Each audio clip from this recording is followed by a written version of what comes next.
All right, it's starting to become a pattern here, guys. We're just going to do the opening series here defensively and look at what ends up in being a Billy Bowman interception, and this is obviously the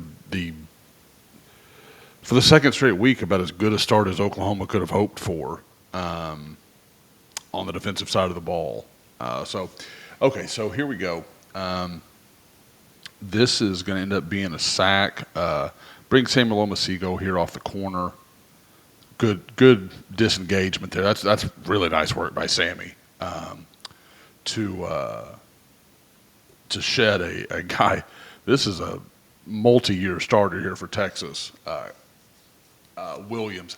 I always want to say Garrett, and it's Cameron. I don't know why I always want to call him Garrett, but anyway.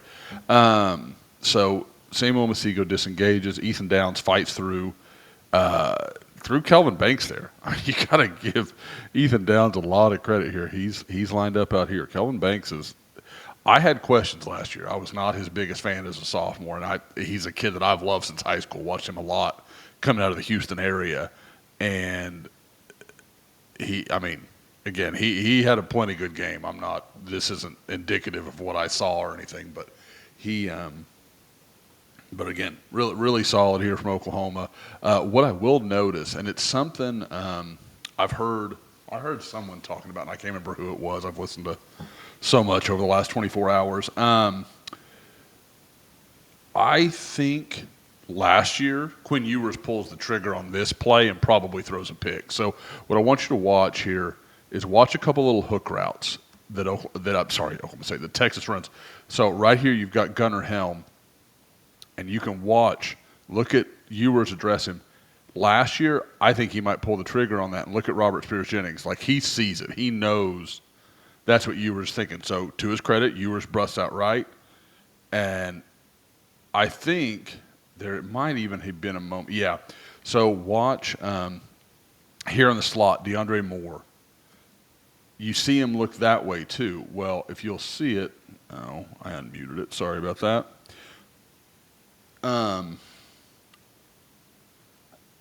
It's hard to see except for just like a split second. So again, watch Moore here. He's going to come. He's going to curl, and watch. I believe that's Peyton Bowen. Bowen is ready to break on this. Like, you see his shadow right here.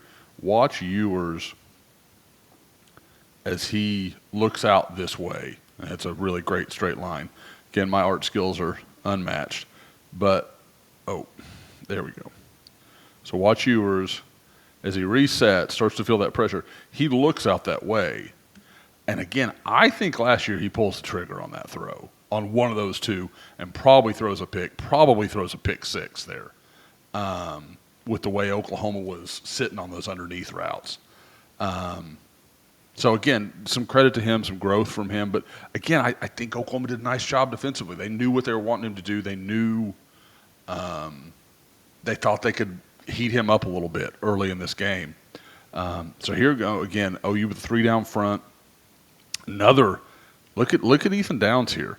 He's again going to be right upside of Kelvin Banks. He's going to use that outside arm, extend him, keep his. One of those rare instances, keeping his inside arm free, and then just stacks that up, man. Forces a third and real long. I mean, exactly what you're looking for there. Look at Jaden Jackson, young guy starting to, not starting to, but really coming on as an absolute player for Oklahoma. One of those guys that if Oklahoma can sort anything out on defense, then, hey, you never know. They just might sort something out on offense. The defense might get something together. PJ Adebawore here shows a little something coming off the corner. Gets down underneath Williams. Again, look at that. Yeah, he's starting to use that length. He's keeping balance. Wish they could find a way to get this kid more reps. It needs to happen. And part of me thinks there's nobody on the defense that is currently getting more jobbed by the reality of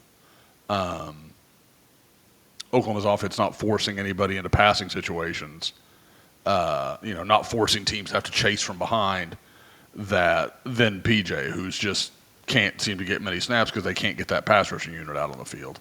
And guys, I mean, look at OU create some pressure with the three-man front here, and that's largely on PJ.